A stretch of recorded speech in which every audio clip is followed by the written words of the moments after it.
Welcome to qnawire. Okay, we've got an E2 reaction to consider, and we're starting with the sawhorse diagram. Bromine down, a wedge to a hydrogen, a dash to a CH3, and then I'm just going to write ET here for ethyl, so we don't have to draw the whole chain. A wedge to a CH3. In fact, I'm just going to write these in as ME for methyl. That means the same thing as CH3. And a dash to a hydrogen. And the question is, we need to redraw the substrate structure in a conformation that's required for the reaction. All right, so we need to basically rotate about that bond to give whatever structure would be necessary for an E2 reaction to happen, right? Let's see, draw in the base on the side that should be approaching the substrate from, draw arrows showing the bond breaking, forming and breaking. Okay, and then draw the product with the correct stereochemistry. So recall, for an E2 reaction to take place, we need the following. We need to have our leaving group, which in this case is bromine, to be anti-periplanar to a hydrogen because a base is going to come in and abstract that proton, which will create the double bond at the exact moment that the bromine leaves. And because this necessitates the overlapping of or the movement of these electrons into the antibonding orbital of the bromine, right, which is going to stick out in that direction. Well, it wouldn't be, it would have a node. Sorry, it's going to be like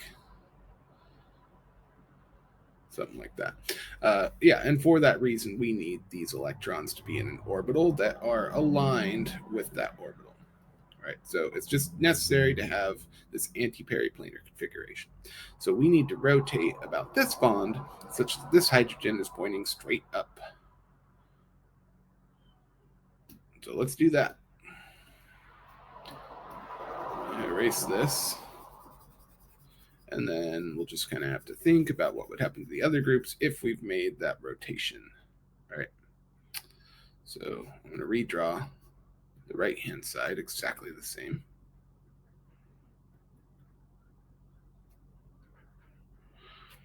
And I'm going to redraw this, but with the hydrogen anti-periplanar to the bromine. And let's think about it. So I think the easiest way for me to conceptualize hydrogen going straight up is to rotate this way, right, 120 degrees. That is, so the ethyl is going to be moved down into the position that the methyl previously was. So this will be the ethyl. And the methyl will be moved back into the position that the hydrogen previously was.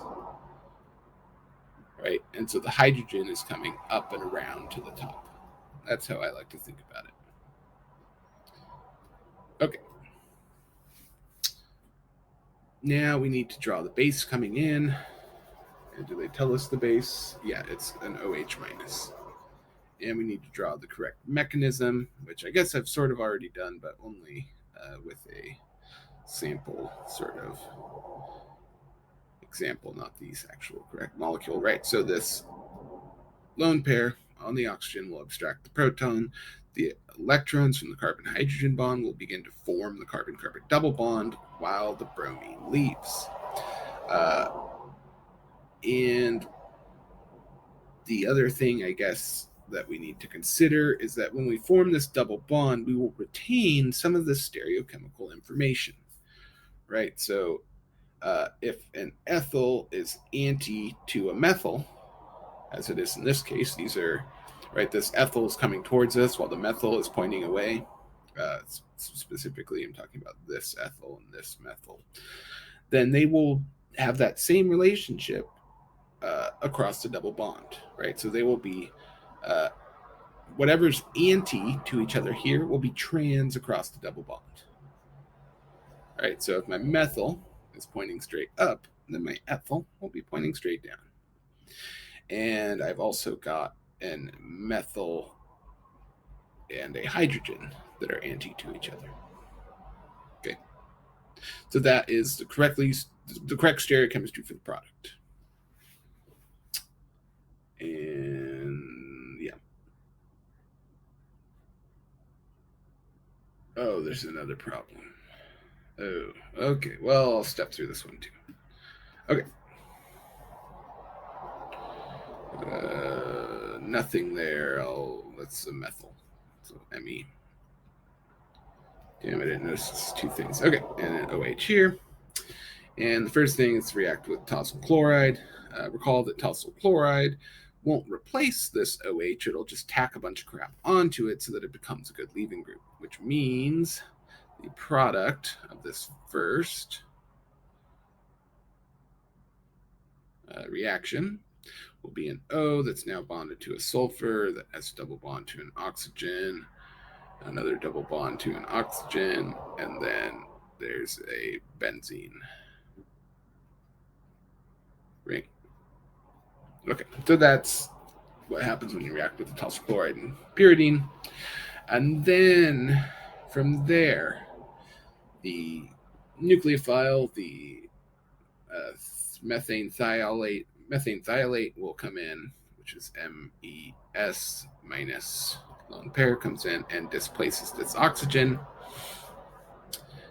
And if we want to, so it's an SN2 reaction, which means the stereochemistry is going to change, right? I guess they want to see it coming in from the side that it should be coming in. So let's just make ourselves a little space here so you can see what it's talking about. Methyl, sulfur, lone pair, minus. It's going to come in from the back side specifically, right?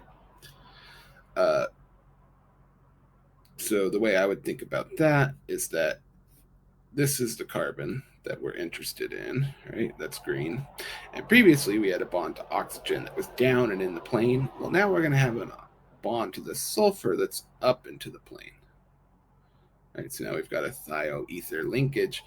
And if that happens, it's going to push this methyl into the front, down, and this hydrogen will be pushed also down, but still in the back.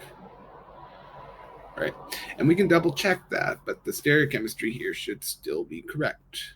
It should have switched. Right, so previously, oxygen was the highest priority. That was 1.